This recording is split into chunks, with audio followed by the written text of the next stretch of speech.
Assalamualaikum. Seperti biasa, saya Siti Khadijah Yaman daripada Fakulti Kejuruteraan Awam dan Alam Bina Universiti Tun Hussein On Malaysia. Hari ini saya ingin kongsikan satu lagi topik berkenaan kadar bina harga iaitu untuk kerja konkrit. Pada hujung video ini nanti diharapkan anda semua dapat mengira kadar harga bagi kerja konkrit dengan menggunakan tangan. Kerja konkrit terdiri daripada bahan yang mengandungi bancuk simen, pasir dan juga agregat. Dalam kerja konkrit terdapat beberapa jenis bancuhan, iaitu yang pertama adalah bancuhan nominal mix, iaitu bancuhan ini menggunakan satu nisbah tetap di mana tiada reka bentuk terperinci dilaksanakan. Dalam nominal mix, antara jenis bancuhan yang kita gunakan adalah seperti 1:1.5, nisbah 3, di mana yang ini adalah untuk grade 20. Kemudian kita ada pelbagai lagi jenis bancuhan. Design mix pula ialah campuran konkrit yang dibuat ataupun dikira kuantitinya menggunakan satu form yang kita gunakan design mix form dan akan melalui satu uji kaji lah, dan ini digunakan untuk direka bentuk untuk mencapai satu tahap kekuatan ataupun keboleh kerjaan yang tertentu. Di mana kita akan gunakan satu form yang dinamakan design mix form untuk kerja konkrit. Yang ketiga adalah special mix. Special mix ni adalah campuran konkrit khas untuk tujuan tertentu. Contohnya macam self-compacting concrete, lightweight concrete, itu adalah special mix. Dan yang terakhir sekali adalah prescribed mix. Prescribed mix ni adalah campuran konkrit yang ditetapkan oleh pihak tertentu, mungkin klien ataupun konsultan, di mana ada spesifikasi yang telah ditetapkan. Contohnya kita nak buat bancuhan konkrit grade 25 dengan kandungan simen yang minimum berapa dan kita nak slamnya berapa mm. Itu adalah prescribed mix. Dalam kerja konkrit terdapat antara kos yang kita perlu kirakan adalah harga bahan, kos peralatan dan mesin, kos buruh. Untuk kerja konkrit kita kena masukkan faktor pengecutan dan juga pembaziran, di mana biasanya ini kita gunakan dalam 50% lah. Dan terakhir sekali adalah keuntungan dan overhead. Kita akan tengok satu contoh kadar harga bagi kerja konkrit. Kita nak dapatkan kadar harga 1 meter cube dengan menggunakan nisbah 1, nisbah 2, nisbah 4. Dan untuk kerja ini kita perlukan seorang pekerja. Di mana maklumat yang diberikan adalah kita ada harga simen ordinary Portland simen, kita ada ketumpatan simen, harga pasir, harga agregat, kos buruh serta untung dan overhead. Dalam contoh ini pengecutan dan pembaziran adalah 50% dan kita ada output pekerja adalah untuk kerja membancuh konkrit kita perlukan 2.5 jam bagi 1 meter cube, serta untuk kerja mengangkut, meletak dan memadat konkrit kita perlukan 3 jam per meter cube. Mula-mula sekali kita akan kirakan harga bahan dahulu. Harga bahan kita perlukan 1 meter cube simen. Jadi untuk dapatkan berapakah kuantiti beg simen yang diperlukan untuk 1 meter cube, kita kena kira lah dahulu. Dia beri ketumpatan dia adalah 1400 kg per meter cube dan satu beg simen adalah bersamaan dengan 50 kg. Jadi 1440 bahagi dengan 50 kita akan dapat 28.8 beg.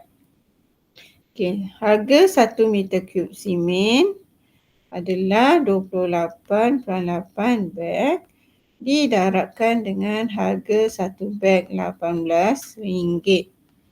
Jadi kat sini kita akan dapat RM518.40. Okey, nisbah bancuan kita tadi adalah 1, nisbah 2, nisbah 4 ya. Okey, 2 meter cube pasir adalah 2 meter cube. Harga bagi 1 meter cube adalah RM35 per meter cube. Jadi meter cube hapus, kita akan dapat RM70. Okey, dan kita perlukan 4 meter cube aggregate. Okey, 4 meter cube darabkan dengan harga 1 meter cube adalah RM60 per meter cube. So meter cube hapus, 60 darab 4, kita akan dapat RM240. Okey, jadi bagi 7 meter cube konkrit ya. Kita ada 1 tambah 2 tambah 4 adalah bersama dengan 7 meter cube konkrit adalah jumlahnya RM518.40 tambah RM70 tambah RM240 adalah RM828.40. Okey. Kemudian kita diberi tadi pembaziran adalah 50% untuk pembaziran dan juga pengecutan. Okey.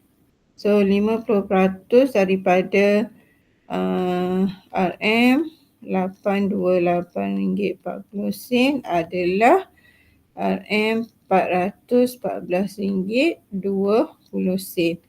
Jadi jumlah untuk kerja konkrit ni adalah bersamaan dengan RM828.40 tambah RM414, 20 adalah RM1,242.60. Okey, jadi kita dapatkan dulu harga bagi 1 meter cube. Okey, harga 1 meter cube konkrit adalah bersama dengan RM1242.60 bahagikan dengan jumlah konkrit kita tadi adalah 7 meter cube. Jadi kat sini kita akan dapat RM177.51 bagi setiap meter cube. Itu baru kos bahan Okey, kemudian kita kirakan pula kos pekerja. Okey, kos pekerja. Okey, kita ada kerja tadi membancuh konkrit. Okey, membancuh konkrit. Jadi kerja membancuh konkrit tadi kita perlukan 2.5 jam untuk 1 meter cube. Okey, kita perlukan seorang pekerja. Jadi seorang pekerja tadi upahnya RM120. Bagi sehari bekerja adalah 8 jam. Jadi kita akan dapat harganya 120 bagi 8 darab dengan 2.5 bersamaan dengan RM37.50 per meter cube. Okey, kemudian kerja mengangkut, memadat, meletak dan memadat meletak dan memadat konkrit tadi adalah 3 jam per meter cube. Okey, dan upahnya samalah RM120 bagi setiap hari, iaitu satu hari bekerja bersama dengan 8 jam. Okey, kita akan dapat RM45 per meter cube. Okay, jadi kos pekerja jumlah adalah bersamaan dengan RM37.50 tambah dengan RM45 adalah RM82.50. Okay, so sekarang kita dah dapat kos untuk bahan dan juga kos untuk pekerja. Okey, jadi jumlah kerja kat sini bersama dengan kos bahan tadi, kita campurkan dengan kos pekerja. Okey, kos bahan kita tadi adalah RM177.51 bagi setiap meter cube, tambah dengan kos pekerja adalah RM82.50 bagi setiap meter cube. Jadi di sini kita akan dapat RM260.01 bagi setiap meter cube. Jadi kena pastikanlah untuk tambah unit dia ni mesti sama. Okey. Dan kita punya keuntungan dan overhead kita. Keuntungan dan overhead adalah 20%, 20% daripada kos RM260.01. Okey, yang ini adalah bersama dengan RM52. Okey, jadi kadar harga kerja konkrit adalah RM260.01 per meter cube tambah dengan keuntungan RM52 per meter cube, kita akan dapat RM312 per meter cube. Okey, jadi begitulah cara macam mana kita nak dapatkan kadar harga bagi kerja konkrit. Maksudnya kira dululah kos bahan berapa, kos pekerja berapa. Okey, sekian dulu untuk kali ini. Nanti kita akan jumpa lagi insya-Allah untuk kerja konkrit dengan menggunakan mesin pula. Sekian, terima kasih.